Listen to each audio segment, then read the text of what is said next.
बिल्कुल self serving legislation नहीं है। इससे कोई फायदा ना वजीर आजम को होगा ना उनकी फैमिली को होगा। इससे कोई फायदा हमारे किसी इत्तेहादी को होगा ना मियां नवाज शरीफ और उनकी फैमिली को होगा।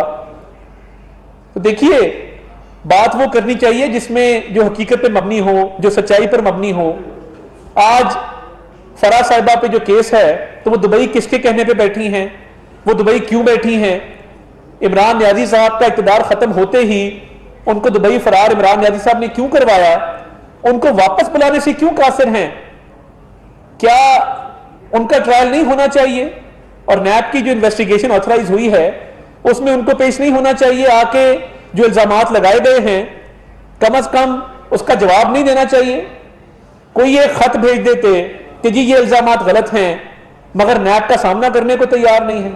तो क्या ये समझ लिया जाए कि नैब तरमीम जिनकी बुनियाद इमरान न्याजी साहब के दौर में रखी गई और इमरान न्याजी साहब ने रखी, वो इसलिए रखी थी कि फराह गोगी को फायदा पहुंचे, वो इसलिए रखी थी कि आमिर कियानी को फायदा पहुंचे, वो इसलिए रखी थी कि जितने डीआरटी से लेके हेलीकॉप्टर से लेके मालम जब्बा तक जो केसेस हैं उसमें वो अपने आप को फायदा पहुंचाना चाहते हैं।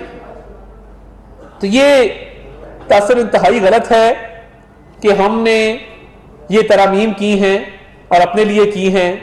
हमने हमेशा अदालतों के सामने सर झुकाया है, कानून को तस्लीम किया है, आइन की बालादस्ती को माना है।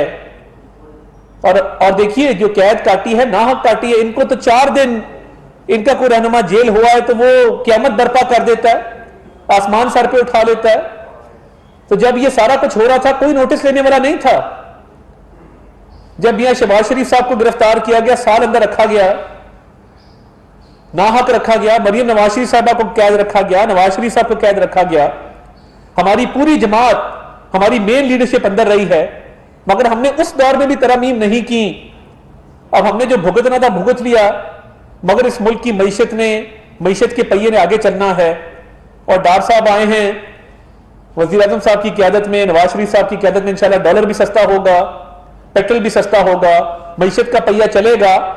मगर अगर नैब का डर और खौफ बिजनेस कम्युनिटी के और अफसरान के दिलों में रहा जो इमरान न्याजी साहब बिठा गए हैं, तो फिर मईशत को इसका नाकाबिल तलाफी नुकसान होगा। बहुत शुक्रिया।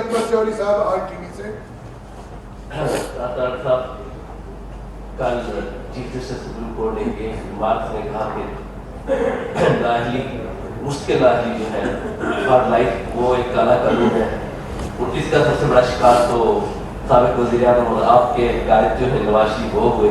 तो आप उनकी इस ऑब्जर्वेशन को कैसे देखते हैं कि इमरान नवाज शरीफ साहब के खिलाफ फैसला भी उन्होंने लिखा था? एक चीज। दूसरी चीज ये बताइएगा कि ये फराह गोगी के खिलाफ कब आप केस लाएंगे? क्योंकि ये तो अब सब चाहते हैं और सब कहते हैं, आप इल्जाम तो आयद करते हैं, आप कब कोर्ट में लाएंगे? ताकि हम कोर्ट में लाएंगे। बहुत शुक्रिया नवीद साहब।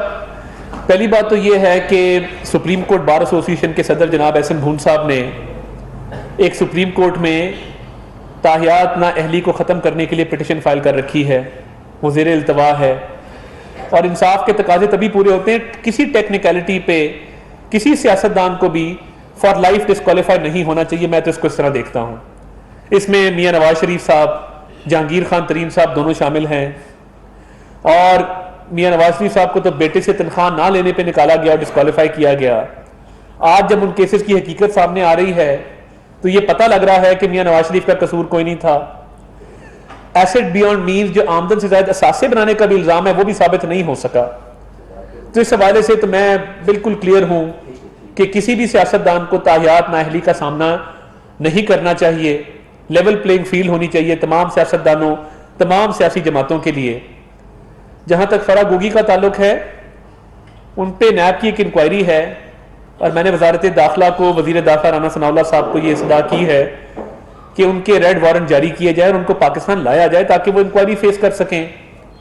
इसके अलावा एक पंजाब में उनके खिलाफ केस कायम किया गया था, एंटी करप्शन का पर्चा दिया गया था। वो पर्चा परवेज इलाही साहब की हुकूमत आते ही डीजी एंटी करप्शन के तबादले शुरू हो गए।